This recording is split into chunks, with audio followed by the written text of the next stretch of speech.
Polar Class vous emmène au Groenland, à la rencontre des chercheuses et chercheurs du projet Greenfjord.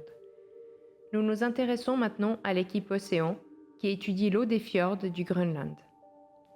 Malheureusement, je n'ai pas pu rejoindre l'équipe Océan sur le terrain, j'ai donc retrouvé Samuel Jacquard dans son bureau à l'Université de Lausanne, afin de lui poser des questions.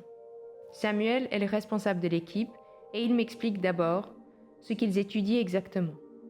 Donc l'idée, c'est d'essayer de comprendre quelle fraction des différents paramètres qu'on mesure provient soit de la mer, donc qui est apportée par les courants marins, la mer ouverte, ou au contrario de la fonte des glaciers, donc du domaine terrestre, qui est issu de l'érosion des sols et des roches par les glaciers.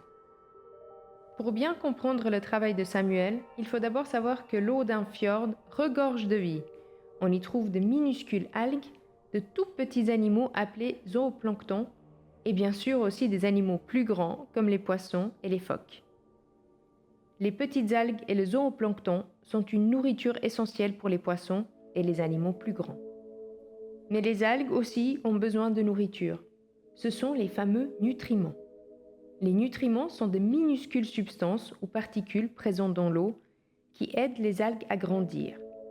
Ils se trouvent tout au début de la chaîne alimentaire marine, que l'on appelle aussi la chaîne trophique. Sans nutriments, pas d'algues, et sans algues, pas de poissons. Les nutriments sont donc très importants pour la vie dans le fjord, et c'est précisément ces nutriments que Samuel étudie. L'idée, c'est vraiment de déterminer d'où viennent les éléments nutritifs, donc les nutriments qui sont essentiels au développement de la vie, enfin de la biologie et des algues, de voir si elles proviennent de la mer, de l'océan, ou si elles proviennent de la fonte des glaces.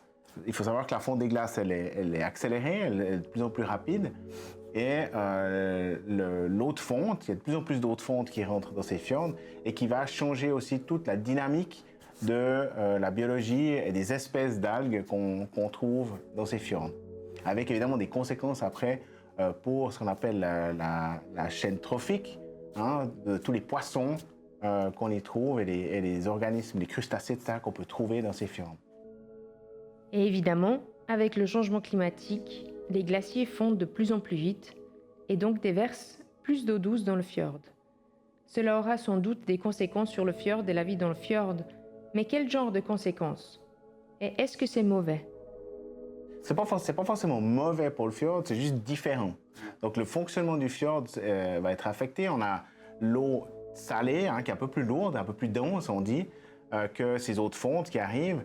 Et donc la circulation physique de ces fjords va changer en fonction de l'apport de ces eaux de fonte, qui apportent certes des éléments nutritifs qui vont permettre à la biologie de se développer, mais qui va modifier le fonctionnement du fjord. Donc à long terme, on ne sait pas trop bien comment ça va fonctionner, si on aura d'un côté plus de productivité biologique ou moins à terme, avec de nouveau des conséquences pour la diversité des espèces de poissons, aussi la quantité de poissons dont l'économie groenlandaise ou dont les pêcheurs groenlandais sont dépendants. L'évolution de la situation dans ces fjords au sud-est du Groenland nous diront un petit peu comment ça va se développer. Et cette région-là est une région qui se réchauffe assez rapidement, plus rapidement que le reste du Groenland. Et en essayant de comprendre ce qui se passe dans ces fjords-là, on aura peut-être une meilleure compréhension de l'évolution des fjords au Groenland et ailleurs en Arctique, dans des régions qui sont encore complètement glacées. Donc l'avenir des fjords du Groenland et de l'Arctique en général est incertain, d'où la nécessité de les étudier pour mieux les comprendre. Et pour étudier ces fjords, Samuel doit d'abord récupérer des échantillons d'eau. Il est donc sur un bateau et il plonge des bouteilles à différentes profondeurs du fjord pour récupérer de l'eau qui sera ensuite analysée. Il s'arrête à plusieurs endroits du fjord afin d'avoir plusieurs échantillons, mais on parle de quelle quantité d'eau en fait? Donc, au général, nos bouteilles qui nous permettent de récolter ces échantillons à différentes profondeurs dans le fjord, elles sont attachées à un câble. Ce câble est descendu de la colonne d'eau, elle se referme. Ces bouteilles font 8 litres d'eau. On a une vingtaine de stations, donc on a à peu près plusieurs centaines de litres d'eau, 500 litres d'eau de mer qu'on ramène au laboratoire pour en faire des analyses. Il faut compter environ 2 mois avant que ces centaines de litres d'eau arrivent dans les laboratoires de Samuel en Suisse. Avec des instruments très compliqués et puissants, Samuel va étudier la composition de l'eau de chaque échantillon. Grâce à cette analyse, il pourra mieux comprendre le fonctionnement de ces fjords, car il sera capable de déterminer comment l'eau y circule et d'où viennent les nutriments. Mais c'est un travail de longue haleine.